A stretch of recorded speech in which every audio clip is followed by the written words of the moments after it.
के अपनी बातों को रखें। आपके बातों को सुनने के लिए माताएं बहनें काफी समय से इंतजार कर रही हैं। आपसे आग्रह के अपनी बातों को रखें भैया। एक जोरदार क्लैपिंग के साथ भैया का स्वागत करें।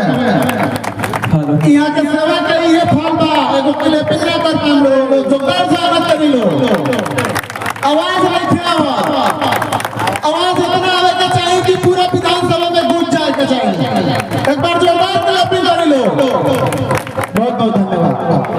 चलिए सबसे पहले ये बरौली की पावन धरती का हम सादर प्रणाम करता नहीं और साथ ही साथ आज मंच पे दूर दराज से चल के पटना से नगेश सम्राट जी, मोतिहारी से अनिकेत रंजन जी, दरौली से रितेश जी, विशाल राय जी, जो है पुनू भाई जी और अन्य साथीगण मंचासीन सभी को मैं अपने दिल के गहराइयों से मैं धन्यवाद आभार व्यक्त करता हूँ। साथ ही साथ बरौली विधानसभा के कोने कोने से आए हुए हमारे सारे माता बहन, नौजवान साथी और हमारे गर्जियन को भी मैं चरण में सादर प्रणाम करता हूँ। बदल जाइए वक्त के साथ या वक्त को बदलना सीखिए, मजबूरियों को ना कोसिए, हर हाल में चलना सीखिए। यह नारा बरौली के लिए आज हम देख कर जा रहे हैं कि यह बरौली की परिवर्तन यात्रा में यह नारा हम दे रहे हैं कि बदल जाइए वक्त के साथ या वक्त को बदलना सीखिए, मजबूरियों को ना कोसिए, हर हाल में चलना सीखिए।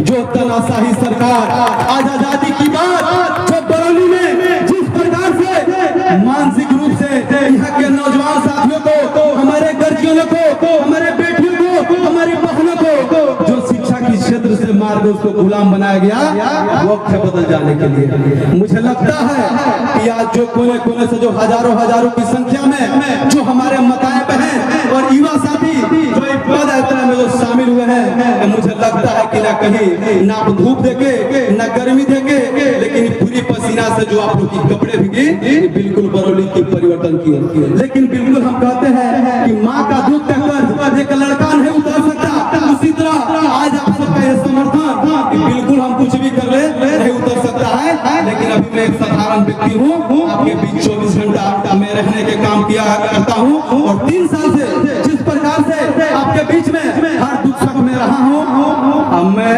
तो बहुत खुशी हुई कि आज एक मंच पे और हरेक नगेश भाई और अनिकेत भैया ये जो बरौली विधानसभा में एक हम वार्ड स्तर की बैठक कर रहे थे और वार्ड स्तर की हम जानकारी ले रहे थे कि आखिर यहाँ की कमियां क्या है कि हमारी बरौली के पीछे है। तो हर जगह गए तो मुझे पता चलता कि कहीं जाति के नाम पे कहीं जो हम लोग मतदान देते हैं, कभी धर्म के नाम पे देते हैं, लेकिन विकास के नाम पे आज तक से हम लोगों ने वोटे नहीं दिया। तो कहीं ना कहीं हमारी कमियां हमारी क्षेत्र की जनता की है। लेकिन आपकी बार आप सबको समझ जाना है कि आपके घर के बेटा 25 साल के हुआ और हमारा निकेत भैया बोले कि विधायक प्रत्याशी के रूप में आज ही आपको हम विजयी की माला पहना। जितने भी हमको माला जितने भी साथी लोग पहनाए सभी लोग विजयी की माला पहनाए। मुझे विश्वास है कि जितने भी हमारी माताएं बहन आई हैं बिल्कुल आपके जो है इस आशीर्वाद से बिल्कुल जो आगामी 2025 के चुनाव 4 महीना बाद है, उस मतदान के समय कहीं ना भूलना है ना भुलाना है। और जो श्याम भाई का जो कार्य है, मुझे बिल्कुल पता है कि फिर जाति और धर्म की होगी चुनाव, फिर जो है यहाँ के नेताएं जो है चापलूसी बातें करेंगे, लेकिन यह भी बात जानना है कि अभी तक बरौली की जो इतिहास नहीं है, राजा का लड़का ही राजा बना है, गरीब का लड़का आज तक यह राजा नहीं बना। लेकिन हम कह रहे हैं कि नेता किसी माँ के कोख का जन्म नहीं लेता, नेता एक संघर्ष से पैदा लेता है, नेता जो है एक आंदोलन से पैदा होता है, नेता जो है आपके आशीर्वाद से पैदा होता है। आप लोगों ने आज मुझे तैयार कर दिया।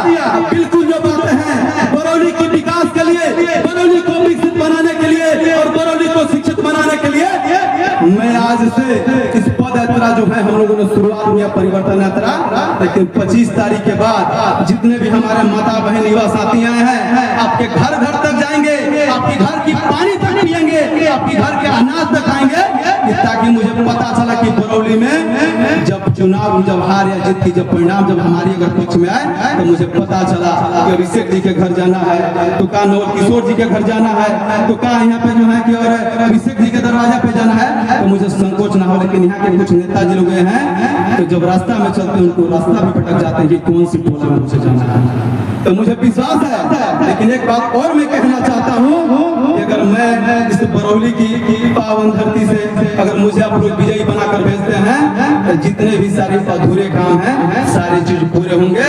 बिल्कुल आपको कह रहे हैं कि जितने भी सारे हमारे दियर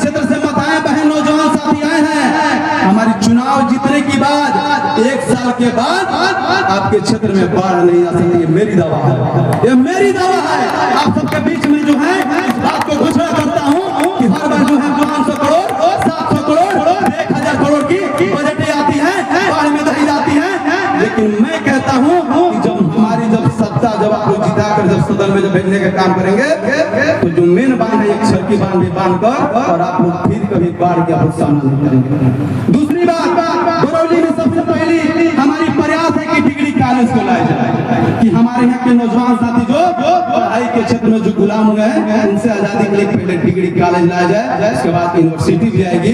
लेकिन यहाँ के अगर स्वास्थ्य की बात करें तो बिल्कुल हम कहते हैं कि हमारी जीतने की बात 6 महीने की बात, अगर बरौली में कोई भी व्यक्ति का अगर इमरजेंसी अगर तबियत खराब होता है तो अस्पताल की व्यवस्था ऐसी हो जाएगी कि यहाँ पे भी उन लोग को व्यवस्था रखना पड़ेगा कि अगर हमारे यहाँ से मरीज अगर रेफर करते हैं गोपालगंज के लिए तो 15 मिनट के लिए मुझे कौन दवा करना कि 15 मिनट तक मरीज जिंदा होकर अस्पताल में जाएगी। यहाँ के अस्पताल के अधिकारी को जिम्मा रहेगा कि सदर अस्पताल में बेड खाली है नहीं, आपकी जिम्मा नहीं होगी। अगर सदर अस्पताल फिर अगर वहां से अगर पटना के लिए रेफर होता है अपने गोपालगंज के अधिकारियों को वो अस्पताल के अधिकारियों को जिम्मेदारी होगी कि वहाँ पे बेड हम अपने यहाँ से गोपालगंज जिले से बरौली प्रखंड से इस पंचायत से इस मरीज को भेज रहे हैं सर, हाँ सर भेजिए बेड खाली है। इस प्रकार की व्यवस्था बनाने का काम करेंगे, ये हमारी दावा है। तीसरी बात, यहाँ बरौली है जो किसानों की क्षेत्र बोला जाता है, लेकिन आज की क्षेत्र तो यहाँ पे यह हो चुकी है कि किसान यहाँ पर पलायन कर रहे हैं। हमारे यहाँ के गर्जियन जो है 8 से 10 हजार की नौकरी के लिए दिल्ली कलकत्ता बॉम्बे में जाकर लाज उतर गालियों की बात सुन रहे हैं। यह स्थिति हो चुका है। क्या यहाँ के स्थानीय विधायक चाहते का हमारे यहाँ कल कारखाना नहीं लगती? क्या यहाँ किसानों की बहुत बेहतर व्यवस्था नहीं होती ना? लेकिन यहाँ पे स्थानीय विधायक उनसे कोई लेना देना नहीं है। इस सत्ता में जो है 25 साल है, उनको लगता है कि हमें तो कुर्सी रखी है, चुनाव के समय जाएंगे मुर्गा चौल बनाएंगे। अब बाकी जो लोग हैं अगर चुनाव से पहले अगर हम पे बयानबाजी करते हैं तो एक FIR करवा के थाना में उठवा कर फिर चलान करवाए। यहाँ की स्थिति बन चुकी है, क्योंकि यहाँ की स्थिति है कि सच्चे बात में झूठ हो जाते हैं, सच्चे बात में झूठ हो जाते हैं, चुप रहने से झूठे बात भी सोच हो जाते हैं बार बार कहने से। आप सभी माता बहन जितने हैं जो यहाँ की कमियां हैं आप लोग बिल्कुल जो भी पत्रकार बंधु जाते हैं तो बिल्कुल अपनी इस पंचायत की कमियां को बताएं ताकि पता चले कि हम लोग कहाँ तक पीछे, हमारे विकास क्या चाहिए। लेकिन हम तो कहते हैं कि अगर सत्ता में हम आते हैं तो सरकारी जितने भी मूल सुविधाएं अपने घर के धरातल तक उतरेगी, और जिस अधिकारी कि आप लोग ब्लॉक में जाते हैं वो अधिकारी आपके दरवाजा पे जाकर काम करेगा, काम करेगा। हमारी दावा है अगर आप सबकी आशीर्वाद मिलती है तो उसके बाद भी इस बरौली की रतनसराय ढाले पे जब हम पहली बार आए थे तो हर बार जो है हम लोगों ने हर बार कहते थे कि ट्रेन की रुकावट की संसद साहब के द्वारा एक ट्रेन की रुकावट हुई, लेकिन हमें वो रुकावट से मतलब नहीं है। मुझे रुकावट यहाँ से दिल्ली वाली ट्रेन की चाहिए। आप बिल्कुल अगर हम आते हैं तो 1 साल के अंदर उसको रुकवाने के काम करेंगे। इसी बात के साथ अपनी गाड़ी को विराम देता हूँ और आप सभी दूर दराज से आए हुए सभी को मैं दिल के गहराइयों से मैं धन्यवाद आभार व्यक्त करता हूँ। आपका यह प्यार और स्नेह बना रहे, बिल्कुल आपके बीच में रहेंगे। और एक बात लास्ट में कहेंगे कि जितने भी हमारे माता बहन हैं खाना खा कर ही कभी नहीं जाएंगे। बहुत बहुत धन्यवाद।